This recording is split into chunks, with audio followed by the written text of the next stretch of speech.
my husband and I, we've been married for about a year.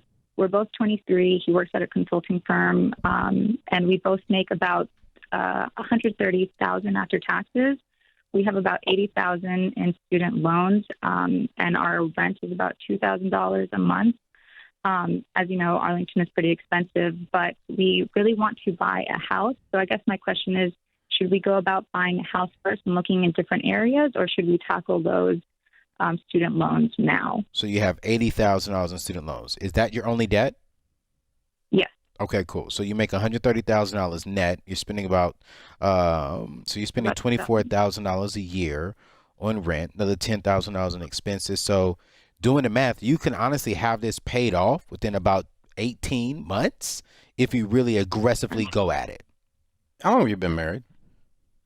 In December, it's going to be our 1-year anniversary. Okay. Yeah. And so that's the route I'm going. And I want to say this as a young person. I didn't purchase my first house until I was, maybe 32, Dave? 32? And I had the capabilities, financial capabilities to do it at about 28. But I said I wanted to do it right. And when I walked into my house, it was in a peaceful way. Margarita, when I first got married, the first property that we rented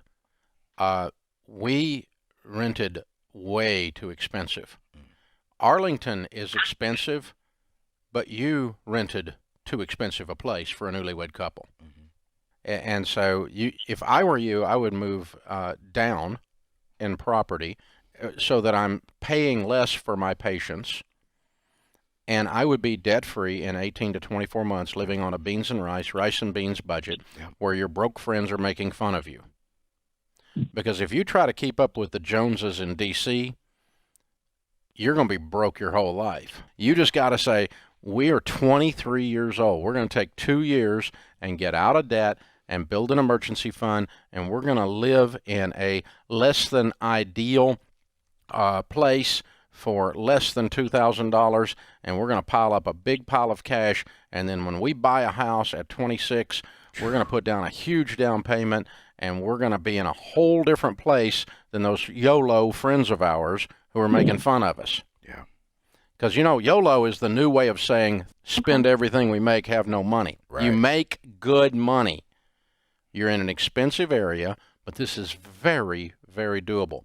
Yeah. You're debt-free. You have an emergency fund. You move in with a good, strong down payment, and then you can quote Anthony, when I walked into the house, there was a sense of peace. Sense of peace. But if you move into a house with an $80,000 student loan, and you're 24 years old, you're nervous. And you've been married a year and a half at that point, 2 years, and you're broke, but you make $130,000 a year.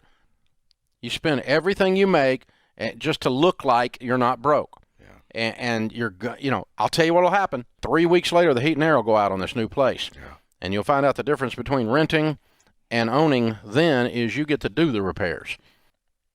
Up until about 1960, newlyweds did not consider buying a home, and no one in the culture told them it was wise to buy a home. They all said, "You just got married, doofus. Shut up and save money." Wow.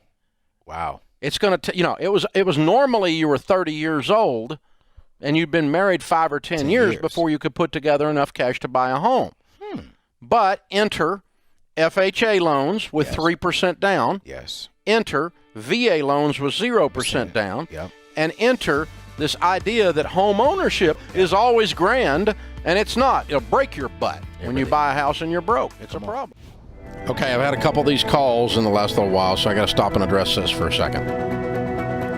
Dave, the rents in our area are so high, so much higher, that I can buy a house so much cheaper a month. Not true. You're not comparing apples to apples.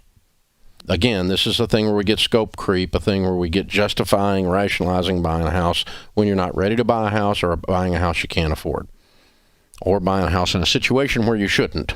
Okay, I love home ownership. I always believe long-term owning a home is one of the best plans you can have long-term, but you need to do it in a wise way so the home is a blessing and not a curse.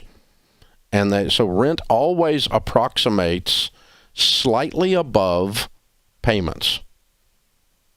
It always does over time. Rent is going to be slightly more than payments on average because investors require renters to pay enough rent so they can pay their payment. I'm not going to tie up money at 4% return in a piece of rental property. I got to get more rent out of it than that because I can make more than that on my money doing something else. And so that's going to drive rental rates. That's what we're talking about here. And so these are always going to approximate each other. Now, if you find if you find a house payment slightly less than rental, that would be normal, and it is not cheaper in that case. So let's say you have a $1,500 rental rate and you have a $1,200 payment. Now, that would probably be fairly accurate. Rent is always going to be a little bit more than payment. But you're not paying when you're renting to put roofs on and fix heating and air and fix broken hot water heaters. You're not paying the increases in insurance and increases in property taxes that come along. But that's the difference. Home ownership in a given year might be more expensive for you as a consumer than renting, depending on the repair bill that you end up having. And so there is no economic, no mathematical excuse for buying versus renting until you're ready on the short term. On the long term, owning is always better than renting.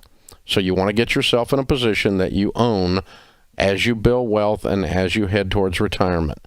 That's going to assist you in building wealth. I want you to own your house. I don't want it to own you.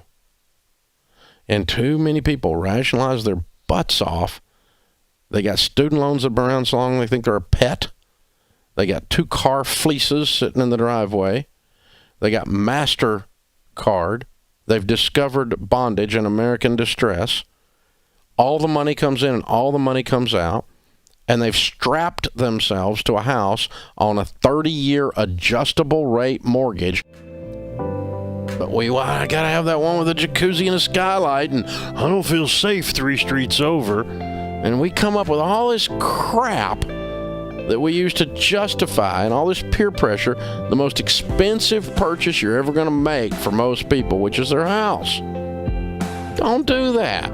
Do it right so that your home becomes a safe haven and not a point of stress on your finances, on your marriage, and in your belly.